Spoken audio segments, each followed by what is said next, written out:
Toxic ನೋಡಿದ್ರ ಸ್ನೇಹಿತರೆ, ಟಾಕ್ಸಿಕ್ನ ಯಾವ ರೀತಿ ಇದೆ, ಸಖತ್ತಾಗಿದೆ, amazing, mind blowing, fantastic, fantabulous. Actually ನಾನು ಇಷ್ಟೊಂದು ರಿವ್ಯೂ ಕೊಡಲ್ಲ, ಬಟ್ ಇವತ್ತು ಮಾತ್ರ ರಿವ್ಯೂ ಕೊಡೋದು ತಡೆಯೋಕ್ಕಾಗ್ತಿಲ್ಲ. ಅಷ್ಟು ಸಖತ್ತಾಗಿದೆ. ಒಳ್ಳೆ ಹಾಲಿವುಡ್ಡು ಕ್ಲಾರಿಟಿ ಇರುವಂತಹ ಮೂವಿ ಥರ ಕಾಣಿಸ್ತಾ ಇದೆ. ಬಾಲಿವುಡ್ ಅಂತೂ ದಾಟಿ ಕಿಲೋಮೀಟರ್ ಗಟ್ಟಲೆ ಮುಂದೆ ಓಡ್ ಹೋಗ್ಬಿಟ್ಟಿದೆ ನಮ್ಮ Kannada film. Making, camera angles ಎಲ್ಲ ನೋಡ್ತಿದ್ರೆ ಮಾತ್ರ ಸಖತ್ತಾಗಿದೆ. ಹೋಗಿ ಈಗಲೇ ನೋಡಿ, ಈಗಲೇ ನಮ್ಮ ಯಶ್ ಅಭಿನಯದ ಈ ಟಾಕ್ಸಿಕ್ ಇಂಟ್ರೋನ ನೋಡ್ಕೊಂಡು ಬನ್ನಿ.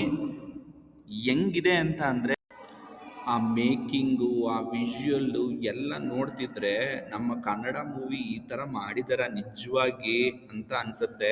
ಇಂಟ್ರೊಡಕ್ಷನ್ನಿಂದ ಹಿಡಿದು ಆ ಮಧ್ಯದಲ್ಲಿ ಕುಡ್ಕ ಬಂದು ಇದಿಡೋವರೆಗೂ ಅದನ್ನೆಲ್ಲ ರೆಡಿ ಮಾಡ್ತಾನಲ್ವ, ಅಲ್ಲಿಂದ ಹಿಡಿದು ಪ್ರತಿಯೊಂದೂ ಕೂಡ ಯಾವ ರೇಂಜಿಗೆ ತೊಗೊಂಡೋಗಿದ್ದಾರೆ ಅಂತಂದರೆ ಆ ರೇಂಜಿಗೆ ತೊಗೊಂಡೋಗಿದ್ದಾರೆ. ಸಖತ್ತಾಗಿದೆ. ಎಲ್ಲರೂ ಮಲ್ಟಿಪಲ್ ಟೈಮ್ಸ್ ನೋಡ್ಬೋದಾದಂಥ ಒಂದು ಇಂಟ್ರೊಡಕ್ಷನ್ನು. ವಿಡಿಯೋದಲ್ಲಿರುವಂಥ ಕ್ವಾಲಿಟಿ ನೋಡ್ತಾ ಇದ್ದರೆ ಯಾವುದೋ ಹಾಲಿವುಡ್ ರೇಂಜ್ ಮೂವಿ ಅಂತಾನೆ ಅನಿಸೋದು.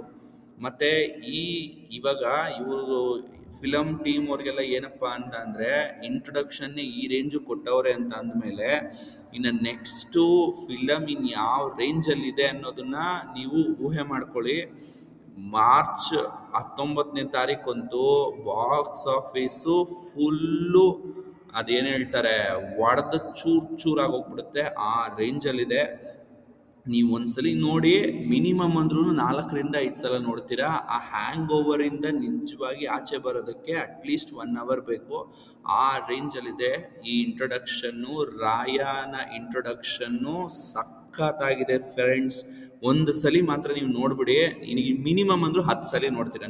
ನಾನು ಈಗ ಆಲ್ರೆಡಿ ಒಂದು 1 hour ಆಯಿತು ಅದು ಬಂದು ಇಂಟ್ರೊಡಕ್ಷನ್ನು. ಹೆಂಗೆ ಅಂದರೆ ಹ್ಯಾಂಗ್ ಓವರಲ್ಲಿ ಇದ್ದೀನಿ ನಾನು ಇವಾಗ. ಅಷ್ಟು ಸಖತ್ತಾಗಿದೆ. ನೋಡ್ಕೊಂಬಂದ್ಬಿಡಿ. ಆಮೇಲೆ ನೋಡ್ಕೊಂಬಂದು ಈ ವಿಡಿಯೋ ಈ ವಿಡಿಯೋದ ಕೆಳಗಡೆ ಕಾಮೆಂಟ್ಸಲ್ಲಿ ನೀವು ಆಲ್ರೆಡಿ ನೋಡಿದರೆ ಹೇಗಿದೆ ಅಂತ ಕಾಮೆಂಟ್ ಮಾಡಿ. ನೋಡಿಲ್ಲ ಅಂತ ಅಂದರೆ ನೋಡ್ಕೊಂಡು ಬಂದು ಕಮೆಂಟ್ ಮಾಡಿ.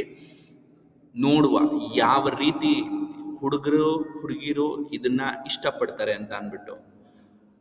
See you in the comment section. Bye ಸ್ನೇಹಿತರೆ.